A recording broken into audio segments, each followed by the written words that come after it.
Kyle Glazer, Baseball America, coming to you from Oriole Park at Camden Yards here in Baltimore. I'm here with American League home run leader Mark Trumbo.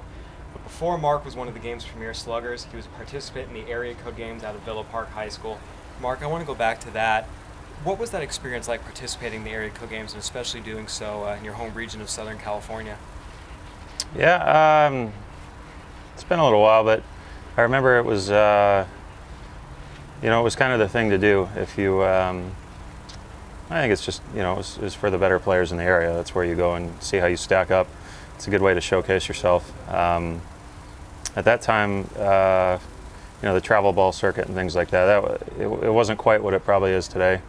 But I think that, the competition was good, but the area code games is when you get everybody from around the country and really, get a good idea of, where you might fit in as far as the draft and things like that. Yeah, now I know you have to have a recommending scout. Do you remember who it was that recommended you or how you were able to get in? I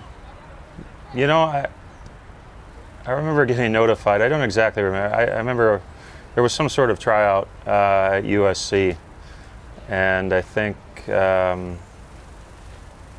funny thing was I was considered a pitcher only pretty much in a lot of teams' eyes, and I think, there were a few people that were pretty persuasive in having me get some at-bats too. At that time, I was perfectly fine with just pitching, and I think someone, insisted that I get a few at-bats, and I think I actually hit pretty well. And I remember not pitching as well, which was the irony of it, but, I realized, right away that, man, there's some good players around the country. Yeah, you mentioned seeing how you stack up against the best of the best. It's one thing to dominate in high school ball or in the travel teams in your area, but seeing that national level of competition, was it a little bit of a shot in the arm, seeing, where you were against really the best of the best? Yeah, there's no doubt. Southern California has a ton of talent. Anyway, but I remember vividly I went out there to throw an inning, and it was one of those innings that, you basically only get one, so you got to make the most of it. And I think there was a blooper, a walk, some other way. Next thing you know, I got the bases loaded at Blair Field, and if anyone's been there, it's a huge ballpark. And I remember making the next hitter came up, and big dude from Texas that was crowding the plate, and I felt like throwing an inside fastball was the thing to do, and next thing you know, it's 440 feet flying over the fence, and there goes your audition basically. I did bounce back a little bit, but Do you know who the hitter was? If I thought long and hard, I might be able to come up with a name. At one time, I could remember pretty easily, but I know it was just like here's your sign. Like there's some pretty good players out there, so you're gonna need to bring it. Was there anyone specifically that you played against that week that really you remember and have seen coming up here through the majors? Phil Hughes was always the guy from my area that him and I, it was never a rivalry. We just had a lot of respect for each other, and we're often mentioned in pre-draft type stuff. And he's a guy that I still get to battle at this level this day, so that's always pretty cool. Trevor Plouffe was another really good player from the area. Matt Bush, those guys were, at least in that 2004 high school class, they're pretty good players around there. You mentioned you were a pitcher and some people were persuasive in getting you some at-bats. So you mentioned your inning didn't go so well. How many at-bats did you get? Was it just BP or in game action? How did that process unfold? I don't remember exactly how many, maybe 12, maybe less. I'm not sure. I think I did square a few balls up. I know in batting practice I had a few home runs, and that was a fairly big deal, I guess, in the grand scheme of things, because Blairfield was, it is such a big yard, and I guess that showcased a little bit of the power that the scouts were looking for. I think raw power is how they describe it now, but that's kind of what I remember. So you mentioned you were a pitcher primarily, and you showed off that power. Did you see a change in how scouts were approaching you after that? Before maybe only interested in you pitching, then after that saying, hey, we like you as a hitter too? Maybe a few, not too many to be honest. I think pitching was always a thing. A lot of the teams that I talked to prior to the draft were pretty much exclusively interested in me pitching, and only through kind of a weird turn of events after actually getting drafted by the Angels did I start hitting full time. Yeah, so take us through that weird turn of events. How did that change happen? I kind of fell in the draft. I was, a guy that was fringy, late first round, supplemental, whatever it was. And I had a pretty strong college commitment to USC, as a lot of players, experience when they're going through that type of stuff. And I think there were some signability concerns. And I ended up falling to the Angels in the 18th round. And they kind of said, we're interested in you. We'll kind of watch you throughout the summer. Played Connie Mack, I believe. And towards the end of the summer, actually, right before school, I guess they liked what they saw. They made a competitive offer. And I said that, it made sense for me to go ahead and sign at that point. Went and saw Dr. Yoakum at the time in LA. He didn't like what he saw in my elbow. There's some arthritis, some concerns over durability. And he pretty much conveyed that to the Angels.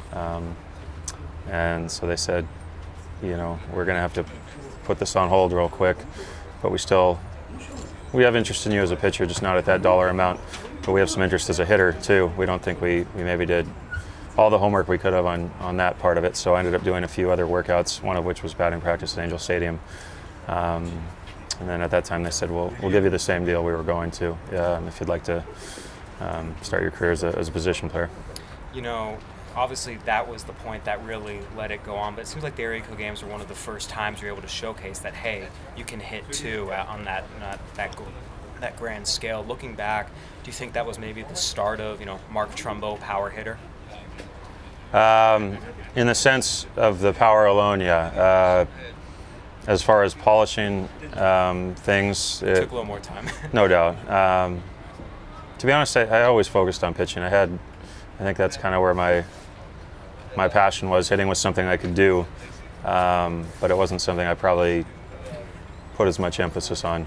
It only took to, I got to the minor leagues and was able to get away with some of the flaws, but I think it was in low A that I took a look in the mirror figuratively and said, this swing is not going to cut it. This is not a big league swing.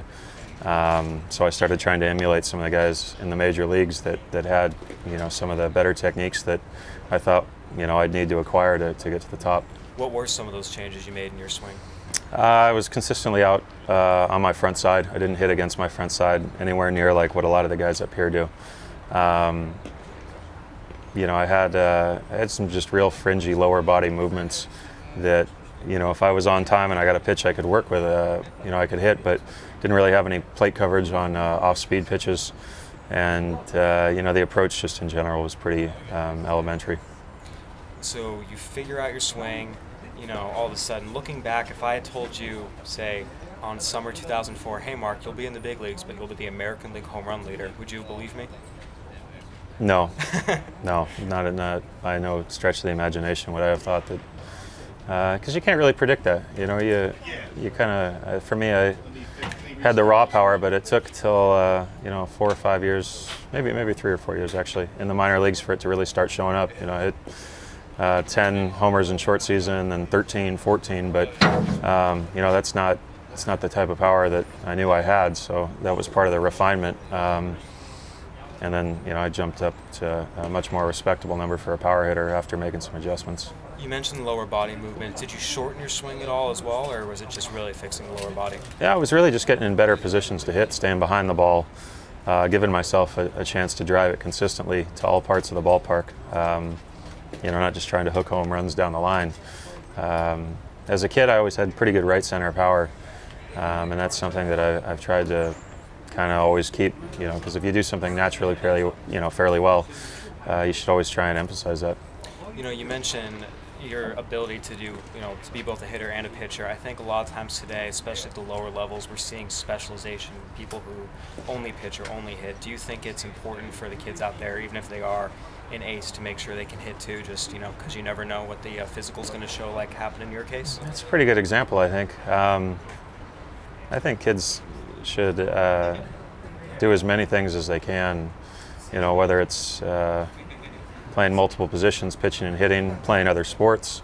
Not really a fan of overuse and things like that. I think, I was probably firsthand, but that's what you do when you're competing. You want to go out there, you always want to take the ball, but at some point, there's a big responsibility on health, and kids with a lot of talent, you need to give them a chance to actually let it materialize. Sort of on that note, the message to the youth for the new crop of kids who are getting to play in the area code games and having 100 scouts wall to wall Blair Field looking at them, what advice would you give them as they go through that experience? It's going to be pressure filled. It's always going to be, but you need to find a way to put it in perspective and let your talent come out. You can't worry about what everybody thinks of you. It comes down to competing. And a lot of those times they're not. They what you think they might be seeing is not really what's going on.